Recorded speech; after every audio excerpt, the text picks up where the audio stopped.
Gosh, I was in Austin. I was doing the Rogan podcast, and I was kind of ill at ease while we were talking because I knew my neighborhood was on fire. So I thought, I wonder if my place is still. When tragedy strikes, it spares no one, not even Hollywood's elite. This became heartbreakingly clear when Mel Gibson, the celebrated actor and filmmaker, lost his Malibu home in the devastating Los Angeles fires.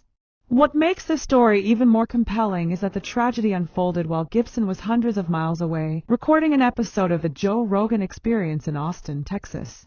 As flames engulfed his neighborhood, Gibson sat in a podcast studio, grappling with a growing sense of unease that would later be confirmed as devastating reality. This is on fire. Yeah. My friend Tom Segura, his house is gone. Yeah. This is where he used to live. He sold it, luckily. Yeah, I have a son. He's in the sort of volunteer fire brigade, Milo. I call him the mayor of Malibu. And he's running around. I asked him, how's things looking there, Milo? He says, not good, Pops. He says, your neighborhood. And he sent me a video of my... It was surreal, Gibson shared in a somber phone interview. I was in Austin, doing the Rogan podcast, and I couldn't shake this nagging feeling. I knew the neighborhood was on fire. I just didn't want to believe my home could be gone. But when I finally got back, there it was, nothing but ashes. The 69-year-old actor had lived in the Malibu property for nearly 15 years, a serene retreat with sweeping ocean views. It was more than just a house.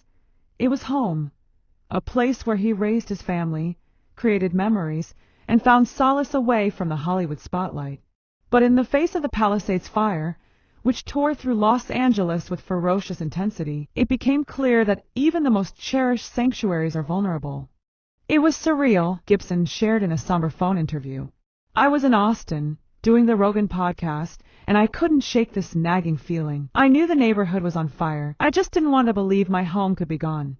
But when I finally got back, there it was, nothing but ashes. The 69-year-old actor had lived in the Malibu property for nearly 15 years, a serene retreat with sweeping ocean views. It was more than just a house. It was home, a place where he raised his family. I couldn't focus, he admitted. We were having a great conversation, but all I could think about was my family and my home. His girlfriend, Rosalind Ross, and their 7-year-old son Lars had been at the house when the evacuation orders came through. I left on a plane, and the winds were already picking up. Rosalind and Lars had to pack up and leave while I was away. As the flames spread closer, Gibson's son Milo, who volunteers with the local fire brigade, became his main source of updates. Milo sent me a video of the neighborhood, Gibson recounted. It was horrifying, just an inferno swallowing everything. He said, not looking good, Pops. And he was right. By the time I got back, there was nothing left, not a single beam standing. Returning to what was once his home, Gibson was struck by the complete devastation. It was like Dresden after the war, he said, referencing the infamous bombings of World War II. Everything was gone, charred to nothing but ash. The only things left standing were a chimney and some roof tiles. Even the vehicles were reduced to skeletal frames. But in the midst of loss, there was one small miracle. The family's chickens somehow survived the blaze. The chickens made it, Gibson said with a bittersweet laugh. It's amazing, really. They were covered in soot, but alive. We gave them grain and water, and they're back to laying eggs. If you're looking for a silver lining, there it is. Gibson isn't alone in his grief. The fire didn't just destroy his property. It tore through the entire neighborhood, leaving countless families displaced. Ed Harris, the actor, lived just down the street, Gibson shared. His place is gone, too. So many neighbors lost everything. It's random and cruel. The fire would skip one house and obliterate the next. It's heartbreaking to see what's left. It's not just homes. It's lives, memories, and communities. The loss extends far beyond Gibson Street. Other celebrities, including Mandy Moore, Ricky Lake, and Sandra Lee, have also shared harrowing accounts of losing their homes.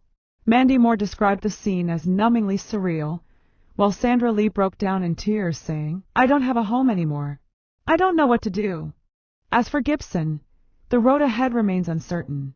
I don't know if I'll rebuild, he admitted. The land is still beautiful, and it has an incredible ocean view. But right now, it's just toxic ash. I've lived there for 15 years, and it's hard to imagine starting over. At the same time, It's just stuff, photos, clothes, files. They can be replaced. What matters is that my family is safe. Gibson's resilience is evident, even as he navigates the emotional toll of losing his home. It's hard to put into words, he said.